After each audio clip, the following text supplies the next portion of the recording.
നമസ്കാരം. Raf talks ഫുട്ബോളിലേക്ക് ഏവർക്കും സ്വാഗതം. വരുന്ന വേൾഡ് കപ്പ് യോഗ്യതാ മത്സരങ്ങൾക്കുള്ള അർജന്റീന ടീമിനെ അവരുടെ പരിശീലകനായ ലയണൽ സ്കലോണി പ്രഖ്യാപിച്ചപ്പോൾ അതിൽ ഇടം നേടാൻ ഗോൾ കീപ്പറായ ഫ്രാങ്കോ അർമാനിക്ക് സാധിച്ചിരുന്നില്ല. 37-കാരനായ താരം തൻ്റെ കരിയറിൻ്റെ അവസാന ഘട്ടത്തിലൂടെയാണ് ഇപ്പോൾ കടന്നുപോയിക്കൊണ്ടിരിക്കുന്നത്. ഇപ്പോഴിതാ അർജന്റീന ദേശീയ ടീമിൽ നിന്നും അദ്ദേഹം വിരമിക്കൽ പ്രഖ്യാപിച്ചിട്ടുണ്ട്. ഒഫീഷ്യലായിക്കൊണ്ട് അദ്ദേഹം തന്നെ ഇക്കാര്യം ഇപ്പോൾ സ്ഥിരീകരിച്ചിട്ടുണ്ട്. 2018 മുതലാണ് അർജന്റീന നാഷണൽ ടീമിന് വേണ്ടി ഫ്രാങ്കോ അർമാനി കളിച്ചു തുടങ്ങിയത്. ആകെ 19 മത്സരങ്ങളിൽ അദ്ദേഹം പങ്കെടുത്തിട്ടുണ്ട്.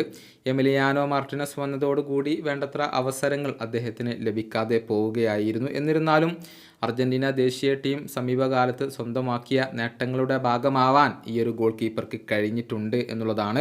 താൻ ഇൻ്റർനാഷണൽ ഫുട്ബോളിൽ നിന്നും വിരമിക്കുകയാണ് എന്നുള്ള കാര്യം അർജന്റീനയുടെ പരിശീലകനായ സ്കലോണിയെയും അതുപോലെ തന്നെ അവരുടെ ഗോൾ കീപ്പിംഗ് പരിശീലകനായ മാർട്ടിൻ ടൊക്കാലിയെയും താരം തന്നെ നേരിട്ട് അറിയിക്കുകയായിരുന്നു. 2018 വേൾഡ് കപ്പിൽ അർജന്റീനയുടെ ഗോൾ വല കാത്തത് ഫ്രാങ്കോ അർമാനിയായിരുന്നു. 2019 കോപ്പ അമേരിക്കയിൽ അർജന്റീനയുടെ ഗോൾ വല കാത്തത് ഇദ്ദേഹമായിരുന്നു.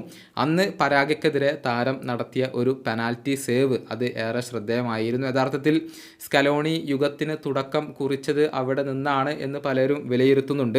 പിന്നീട് 2021 Copa America Finalissima, 2022 world cup, 2024 Copa America എന്നീ കിരീടങ്ങൾ അർജന്റീന നേടിയപ്പോൾ അതിൻ്റെ ഭാഗമാവാനും ഈ ഒരു ഗോൾ കീപ്പർക്ക് കഴിഞ്ഞിട്ടുണ്ട്. അർജന്റീൻ ക്ലബ്ബായ റിവർ പ്ലേറ്റിൻ്റെ താരം കൂടിയാണ് ഫ്രാങ്കോ അർമാനി. നിലവിൽ ഗോൾ കീപ്പിംഗ് പൊസിഷനിൽ അർജന്റീനയ്ക്ക് ആശങ്കകൾ ഒന്നുമില്ല. ഒരുപാട് ഓപ്ഷനുകൾ ഇപ്പോൾ ലഭ്യമാണ്. ഫസ്റ്റ് ചോയ്സ് ഗോൾ കീപ്പർ ആയിക്കൊണ്ട് എമിലിയാനോ മാർട്ടിനസ് തന്നെയാണ് അവിടെയുള്ളത്.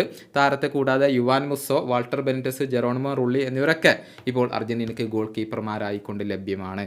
ഈ വീഡിയോയുടെ അവസാനിപ്പിക്കുന്നു. വീണ്ടും കാണാം.